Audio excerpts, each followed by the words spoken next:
الرحیم وَإِذِ ابْتَلَىٰ إِبْرَاهِيمَ رَبُّهُ بِكَلِمَاتٍ فَأَتَمَّهُنَّ قَالَ إِنِّي جَاعِلُكَ لِلنَّاسِ إِمَامًا قَالَ وَمِن ذُرِّيَّتِي قَالَ لَا يَنَالُ عَهْدِ الظَّالِمِينَ۔ اور جب آزمایا، اس آیت کا ترجمہ یہ ہے، اور جس وقت امتحان کیا حضرت ابراہیم علیہ السلام کا ان کے پروردگار نے چند باتوں میں، اور ان کو پورے طور سے بجا لایا، حق تعالیٰ نے فرمایا کہ میں تم کو لوگوں کا مقتدا بناؤں گا، اور انہوں نے عرض کیا اور میری اولاد میں سے بھی کسی کو ارشاد ہوا کہ میرا عہدہ خلاف ورزی کرنے والوں کو نہ ملے گا۔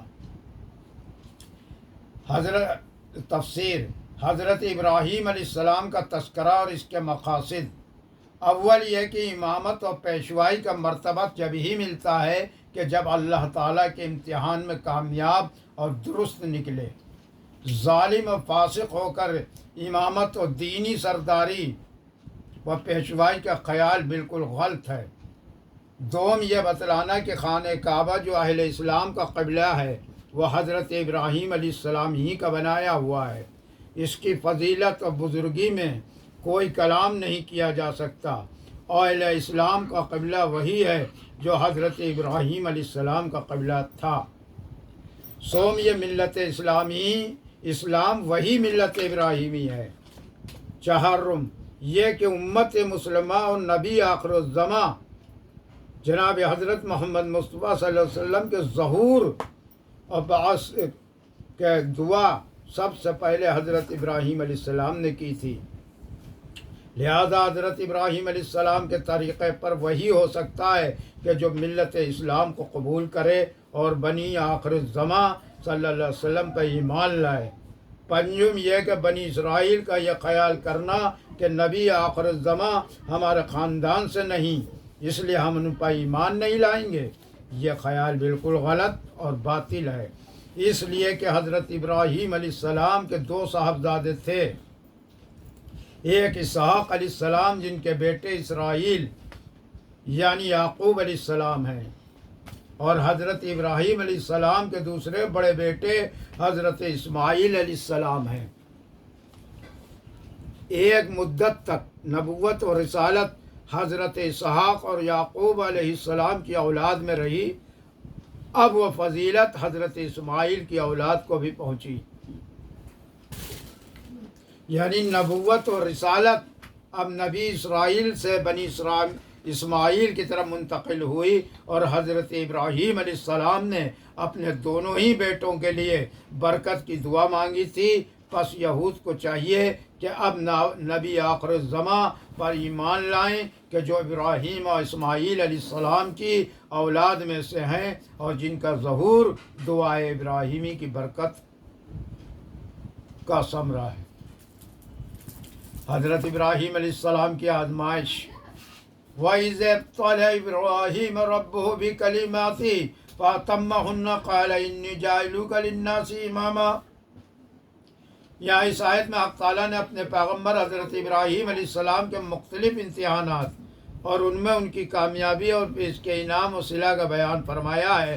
پھر جب حضرت ابراہیم خلیل اللہ نے از راہ شفقت اپنی اولاد کے لیے بھی اسی انعام کی درخواست کی، تو انعام پانے کا ایک ضابطہ ارشاد فرمایا گیا، جس میں حضرت ابراہیم علیہ السلام کی درخواست کی منظوری مشروط صورت میں دی گئی کہ یہ انعام آپ کی ذریت کو بھی ملے، مگر جو لوگ ذریت میں نافرمان، فاسق اور ظالم ہوں گے وہ یہ انعام نہ پا سکیں گے۔ ان آزمائشوں کے ذریعے اپنے خلیل علیہ السلام کی تربیت کر کے آپ کے درجات و مقامات عالیہ تک پہنچانا اور حضرت ابراہیم علیہ السلام کی جلالت و شان کو نمایاں فرمانا مقصود تھا۔ پہلا امتحان تو یہی تھا کہ پوری قوم حتیٰ کہ اپنا خاندان و گھرانہ سب بت پرستی میں مبتلا تھے، سب کے عقائد و رسوم سے مختلف ایک دین حنیف ان کو عطا کیا گیا، اور اس کی تبلیغ اور قوم کو اس کی طرف دعوت دینے کا بارگراہ آپ پر ڈالا گیا۔ آپ نے پیغمبرانہ جرأت و ہمت کے ساتھ بے خوف و خطر قوم کو خدائے وحدہ لا شریک کا لہو کی طرف بلایا۔ بت پرستی کی شرمناک رسم کی خرابیاں